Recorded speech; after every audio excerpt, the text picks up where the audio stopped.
Hi friends, my name is Sendil. Welcome to our channel English Space Asia. இன்னைக்கு இந்த வீடியோல நான் உங்களுக்கு ஒரு 25 சூப்பரான இங்கிலீஷ் சென்டென்சஸ் தாங்க சொல்லி தர போறேன். ஸோ இது எல்லாமே வந்து டெய்லி நம்ம லைஃப்ல பேசக்கூடிய சென்டென்சஸ் தான். ரொம்ப ரொம்ப இம்பார்ட்டன்டான சென்டென்சஸ். ஸோ இங்கிலீஷ் நல்லா பேசுறதுக்கு ப்ராக்டிஸ் இஸ் வெரி இம்பார்ட்டன்ட். நான் ஒவ்வொரு சென்டென்ஸா தமிழ்ல சொல்லி இங்கிலீஷ்ல சொல்லுவேன். நீங்களும் என் கூட சேர்ந்து ப்ராக்டிஸ் பண்ணிட்டே வாங்க. ஓகே, நம்ம சேனல் இன்னும் சப்ஸ்கிரைப் பண்ணாதவங்க சப்ஸ்கிரைப் பண்ணிக்கோங்க. பக்கத்துல இருக்க பெல் ஐக்கானையும் கிளிக் பண்ணி வச்சுக்கோங்க. வீடியோக்குள்ள போலாம். ஃபர்ஸ்ட் நம்ம பார்க்க போற சென்டென்ஸ், அவன் எங்களை பார்த்தான். அவன் எங்களை பார்த்தான். அதை எப்படி சொல்லுவீங்க?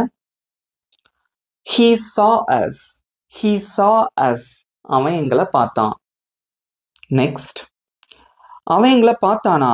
அவன் எங்களை பார்த்தானா. அதை எப்படி கேட்கலாம் இங்கிலீஷ்ல? ஸோ அதே சென்டென்ஸ் தான், இதை நம்ம கேள்வியா கேட்கிறோம். அவன் எங்களை பார்த்தானா. அதை எப்படி கேட்கலாம்? கமெண்ட்ல சொல்லுங்க. Did he see us? Did he see us? அவன் எங்களை பார்த்தானா. ஸோ கேள்வி கேட்கும்போது அந்த டிட் அப்படிங்கக்கூடிய அந்த ஆக்ஸிலரி வெர்ப் வச்சு நம்ம கேள்வி கேட்கிறோம். ஓகே, நெக்ஸ்ட் ஒன், அவன் எங்களை பார்க்கல. அவன் எங்களை பார்க்கல. ஸோ நம்ம நெகட்டிவா சொல்றோம். அவன் எங்களை பார்க்கல அப்படின்னு சொல்றோம். அதை எப்படி சொல்லலாம்? He didn't see us. He didn't see us. அவன் எங்களை பார்க்கல. அஸ் அப்படின்னா எங்களை அப்படின்னு அர்த்தம். ஓகே, நெக்ஸ்ட் ஒன், அவன் எங்களை பார்க்கலையா. அவன் எங்களை பார்க்கலையா. நெகட்டிவா கேள்வி கேட்குறீங்க. இதை எப்படி கேட்கலாம்? Didn't he see us?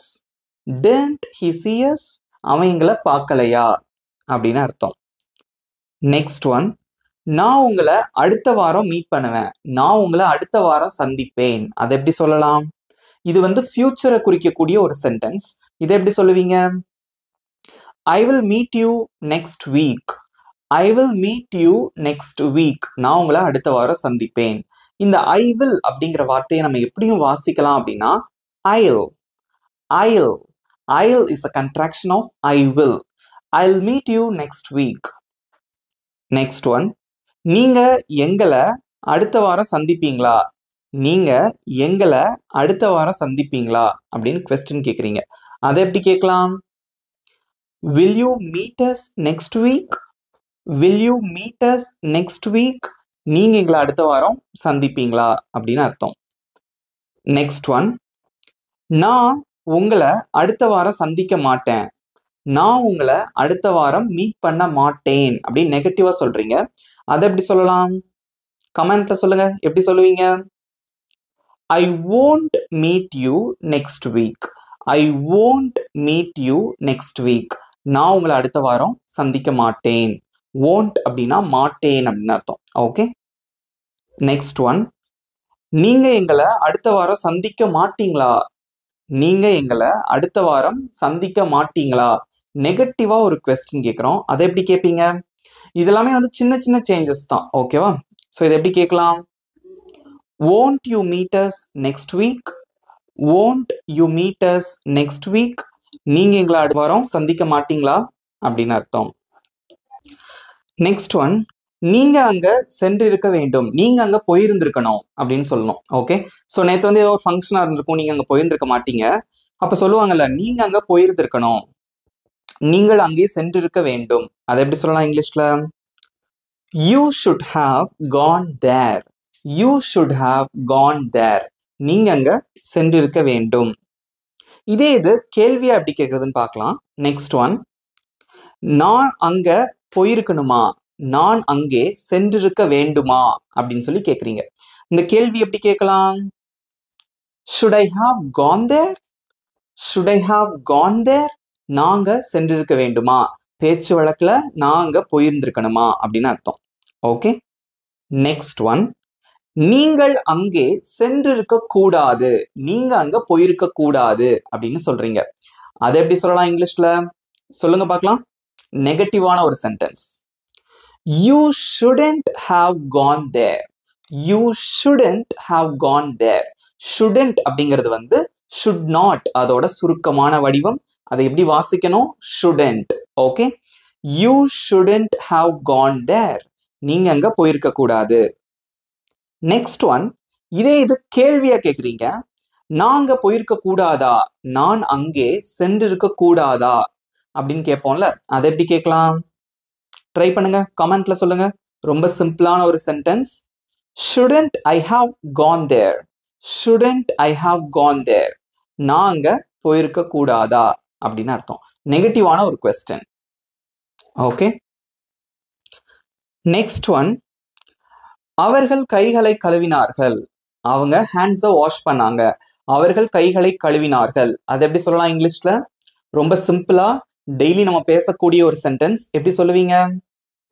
they washed their hands. they washed அப்படின்னா அவர்கள் கழுவினார்கள்.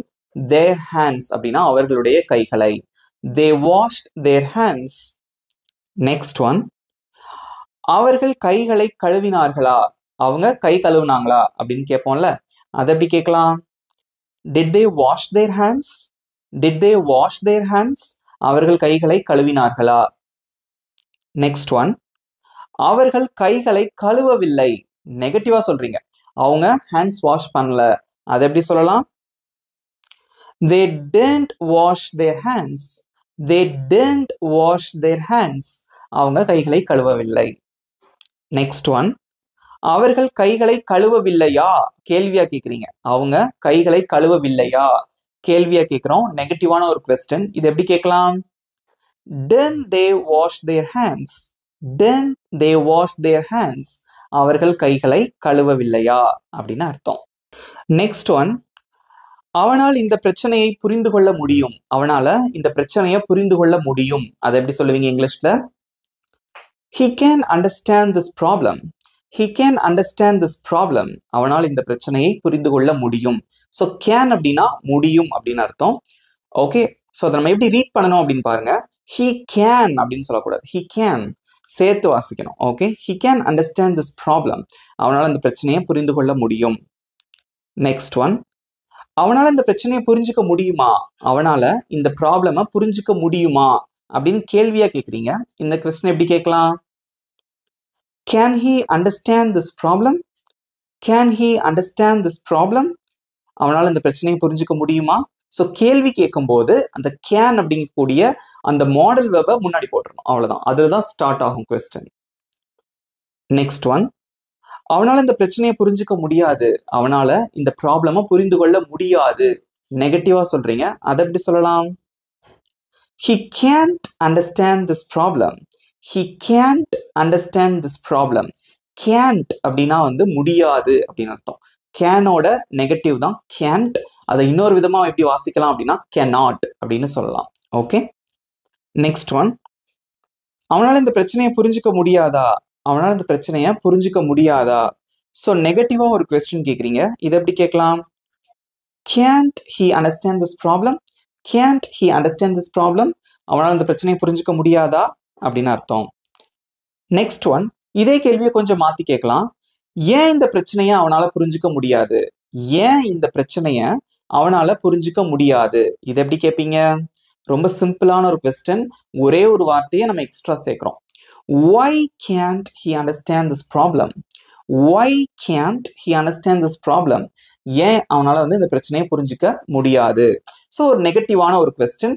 அதோட சேர்த்து ஒரு WH கொஸ்டினையும் சேர்த்து ஆட் பண்ணியிருக்கோம். why அப்படின்னா ஏன் அப்படின்னு அர்த்தம். ஓகே, நெக்ஸ்ட் ஒன், அவர் தேர்ந்தெடுக்கப்பட்டார். அவர் தேர்ந்தெடுக்கப்பட்டார் அப்படின்னு சொல்றீங்க. ஓகே, அதை எப்படி சொல்லலாம்? he was selected. he was selected. அவர் தேர்ந்தெடுக்கப்பட்டார். பாஸ்ட்ல சொல்றீங்க. ஓகே, இதே இது கேள்வியா கேக்குறீங்க. அவர் தேர்ந்தெடுக்கப்பட்டாரா? அவர் தேர்ந்தெடுக்கப்பட்டாரா? அதை எப்படி கேட்கலாம்? was he selected? was he selected? அவர் தேர்ந்தெடுக்கப்பட்டாரா? நெக்ஸ்ட் ஒன், அவர் தேர்ந்தெடுக்கப்படவில்லை. அவர் தேர்ந்தெடுக்கப்படவில்லை. நெகட்டிவான ஒரு சென்டென்ஸ். அதை எப்படி சொல்லுவீங்க? he was not selected. he was not selected. அவர் தேர்ந்தெடுக்கப்படவில்லை. இந்த was not அதை சுருக்கி நம்ம எப்படி சொல்லலாம் அப்படின்னு பார்த்தீங்கன்னா wasn't. he wasn't selected. அவர் தேர்ந்தெடுக்கப்படவில்லை. கடைசியா நம்ம பார்க்க போற ஒரு சென்டென்ஸ், அவர் தேர்ந்தெடுக்கப்படவில்லையா? அவர் தேர்ந்தெடுக்கப்படவில்லையா? ஸோ நெகட்டிவான ஒரு கொஸ்டின். அதை எப்படி கேட்கலாம்? wasn't he selected? wasn't he selected? அவர் தேர்ந்தெடுக்கப்படவில்லையா? இவ்வளவுதான் ஃப்ரெண்ட்ஸ். எப்படி இருந்தது இந்த 25 சென்டென்சஸ்? ஈஸியா இருந்ததா? ஓகே, ஸோ இப்போ உங்களுக்கான ஈஸியான ஹோம்ஒர்க். நான் உங்களை அடுத்த வாரம் சந்திப்பேன். நான் உங்களை அடுத்த வாரம் சந்திப்பேன். அதை எப்படி சொல்லுவீங்க இங்கிலீஷ்ல? உங்களோட ஆன்சர் மறக்காம காமெண்ட்ல சொல்லுங்க. இந்த வீடியோ உங்களுக்கு பிடிச்சிருந்தா மறக்காம ஒரு லைக் பண்ணிக்கோங்க. இந்த 25 சென்டென்சஸ் யூஸ் பண்ணி நல்லா பேசி பிராக்டிஸ் பண்ணுங்க. இங்கிலீஷ் பேசுறது ரொம்ப ரொம்ப ஈஸி. ஓகே, இது உங்க நண்பர்களுக்கும் ஷேர் பண்ணுங்க. கண்டிப்பா அவங்களுக்கும் யூஸ்ஃபுல்லா இருக்கும். இந்த வீடியோ எப்படி இருந்தது அப்படிங்கறத கமெண்ட்ல சொல்லுங்க. நம்ம சேனலை சப்ஸ்கிரைப் பண்ணாதவங்க சப்ஸ்கிரைப் பண்ணிக்கோங்க. பக்கத்துல இருக்க பெல் ஐக்கானையும் கிளிக் பண்ணி வச்சுக்கோங்க.